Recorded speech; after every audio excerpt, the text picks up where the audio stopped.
Hey guys, I'm Phil in the Blanks, and welcome to my first mailbag episode, or like an AMA. I don't know what you guys call it anymore. I'm not hip with the YouTube talk. I'm an old man, so, whatever. It's the question and answer thing. About 2 months ago, I asked you guys to send in some questions that I would answer on the channel, just to see if you guys were curious about anything, and the results were okay. Not a lot of questions. I'd say about 14 or 15 people asked me questions, but the funny thing is that most of the questions were the same, like 5 or 6 questions, so it's not going to be a big episode with a lot of things, but I figured that means I could focus on being a little bit more detailed with my answers instead of just like going one question. So I had a few people ask me just kind of about myself, nothing in particular, just stuff like, oh, what kind of games do you play, blah blah blah, where are you from, da-da-da-dee. So I figured just a little bit about myself if you don't already know. My name is Phil. I live in Canada on the East Coast. I am a French Canadian who does not speak French very well at all. I love video games. I've been playing video games since literally before I can remember, because my parents had a video game machine since before I was born. I was born in Germany, then we moved to Canada when I was 3, because I'm a military brat. My dad was in the military, so yay. I'm 34, I'm married to a wonderful gal who is a cosplayer who goes by the name Elisetta Rain. You can go see her Instagram and all her stuff, and she's definitely more famous than I am, so there's that. Out of all the questions about my personal life, the biggest question was what are your pets? Tell us about the dogs, which I think was really funny, because I'm not surprised that like Mishka's more popular than I am on my own channel. I have 4 animals. I have 2 cats, one named Bella, who is with me almost every time I'm recording. She's right next to me right now. You can usually hear her purring if she's sitting on my lap. Then her sister is Kira, who is kind of weird. We call her Cone Kitty because she's mostly in a cone all the time because she likes to scratch herself too much, so she like hurts herself a little bit, which is kind of a shame. I have 2 dogs. One is Mishka. She is a husky lab. She's 8 years old. I've had her for a long time, and she's just, she's my darling. I love her so much. She's been around since like probably before the channel, I think. And, you've heard her a few times. In the early episodes when she was still a puppy, you could hear her barking in a lot of episodes. And I also have Kloopy. Kloopy is going to be 2 years old in October, and she is an Aussie Doodle. She's half Australian, either Shepherd or Collie, I can never remember, and Poodle. And she is adorable, but she is a little butthead. She's a little weird. So yeah, I live in a house with 5 women and no guys, so that's a little harsh. The most popular question, though, by far was, when are we going to get the room tour? I've been saying for years that I am a collector, and I am. I've been collecting video games since I was about 14 or 15. I don't know the exact age when I would say I truly became a collector, but I've been collecting games for a long time. I have over 2,500 games and 55 consoles, and a large room to show that off. But I've been saying for a long time that I want to do a room tour, and I still want to, and my problem was that because the collection's never complete, I always feel like the room's never complete. Like, I'm still adding shelves, I'm installing floating shelves on my walls to add more room, because there's been very rarely been a time where the entire collection is on display because I never have the room for it. So I've always been like, oh, well, once the room is complete, I'll show it off. Well, that's not really fair. I moved into my new house like 2 years ago, and it's not anywhere near complete, because it's never going to be complete. So I figured, you know what, sooner or later, I think I just need to clean it up now. I think that's fair. Instead of just having, a messy room, I'll clean it up, and that way I can actually do a room tour. So there will be a full episode on my video game collection and a full room tour. I'm not going to say it's soon. I'd like to say hopefully by the end of this year, though. If not, it'll probably be I'll probably make it a priority early next year if I don't do it this year. But yeah, that will happen. So I apologize that I've never done it, even though I've said it a billion times that I'm going to. But I will. But that was absolutely by far the most asked question. Like, out of like the 14 people that asked a question, I think like 9 of them asked that specific question, with other questions attached to it, basically. Another really popular one is, how do I record my games? This is less of a question I've been getting through the mailbag, more stuff that I get on comments on actual videos. A lot of people ask, are you recording on real hardware? Are you recording with the real games? And yes, no. There is only a single game on the entire channel that I can think of right now that was 100% emulation, and that was the first chapter of Phoenix Wright Ace Attorney, because originally that game was only available for me anyways on the DS, so I didn't have a way to record it, so I recorded an emulation of it on a DS emulator, and it turned out terribly. I really wish I could go back and redo those episodes, or just have done them. Now, thankfully, Phoenix Wright is available on Xbox One, PS4, and Switch, so I can actually, do real ones. Other than that, every single game, again, that I can think of, I don't think there's anything else that's not, but every game on the channel is done on an original actual cartridge of the game.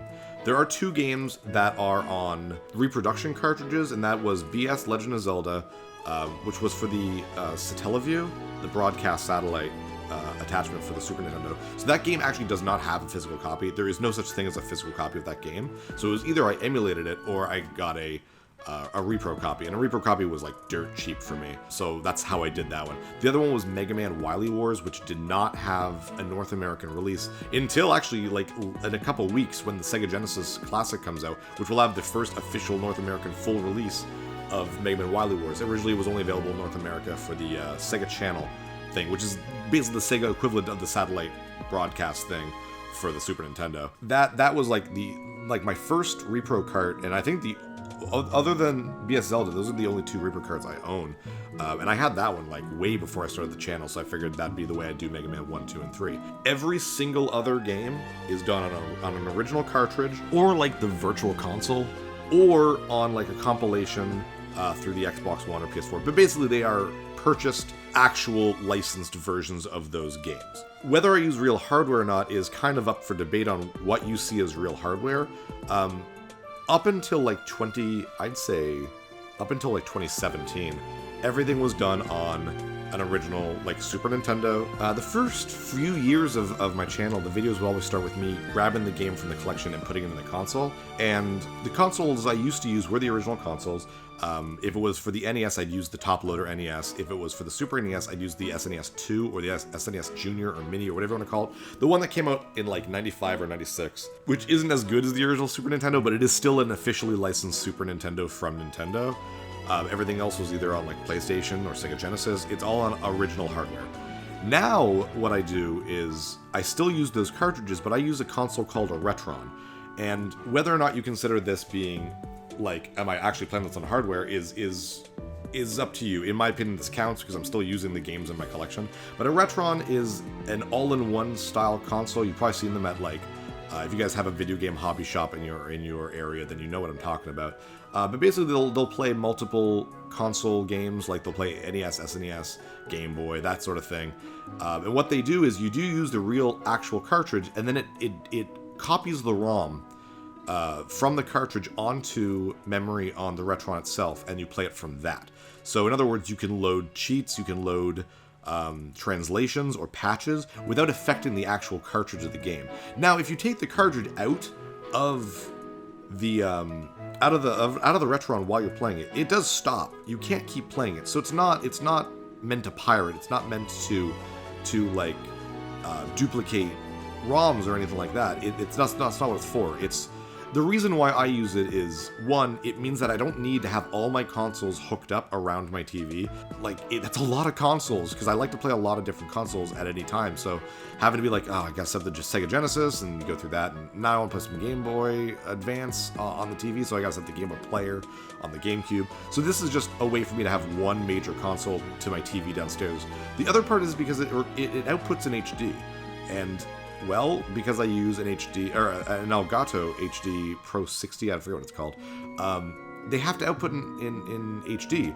I made that transition a few years ago when in the middle of Earthbound and Sonic & Knuckles when I was recording those, and the difference is huge. Recording is way smoother than it used to be, and I don't have nearly as many problems either, so it was just the smart thing to do. If you don't consider that using original games and hardware, then so be it.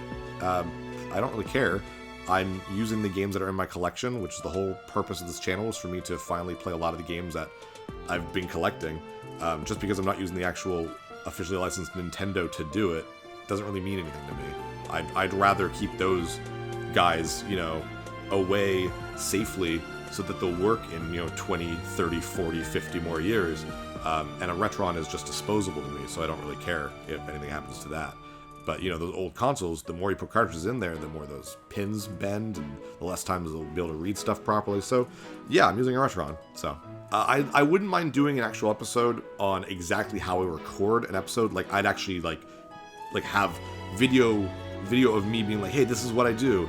This is the PC that I use. This is the software, and I'll actually walk you through an episode of building an episode, probably like a small quickie or something for the channel. I'd really like to do that. The next two questions are kind of similar, but this was another question I got a lot of, in that one is, how do you choose what game to play on the channel? And I don't really have a way of doing it. I kind of just play kind of what I want to play. Not always. Sometimes I'll do specific requests for some of my Patreon people. But to be honest, it's games I want to play. That's kind of the point of the channel. Which means there's a lot of the obvious Mario, Mega Man, Kirby. They're just going to be on there because they're games I know really well.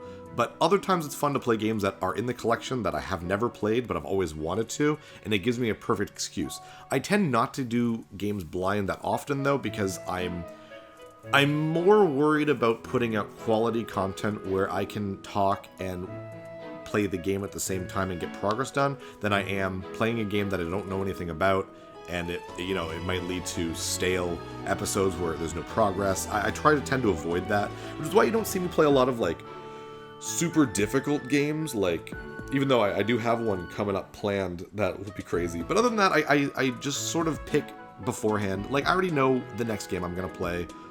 From like a pool of like 3 or 4 that I'd like to, and I've chosen what I want. Every so often a game will just come out and I'll be like, oh, I gotta let's play this. And that'll happen every so often. It happened with Mighty Number 9, it happened with Breath of the Wild, it happened with Mario Odyssey, it happened with Mega Man 11, it happened with friggin' that underwater game that I really liked. Song of the Sea, whatever it was called. I don't even remember. But yeah, that happens every so often, but for the most part, I sort of know what I play, what I don't play. Which leads to the next question that I got a lot of, which is, will you play insert game here? And basically, if I'm going to play, I'm going to play it. I'm not against requests or anything, but a lot of people are like, oh, are you going to play like Twilight Princess? Well, geez, that's like a 60 episode game. Probably not. Unless it gets to a point where I can upload an episode a day, at like minimum. Games that are that long are not something that's a priority on this channel, because I'd rather do more games that are fun, quick experiences.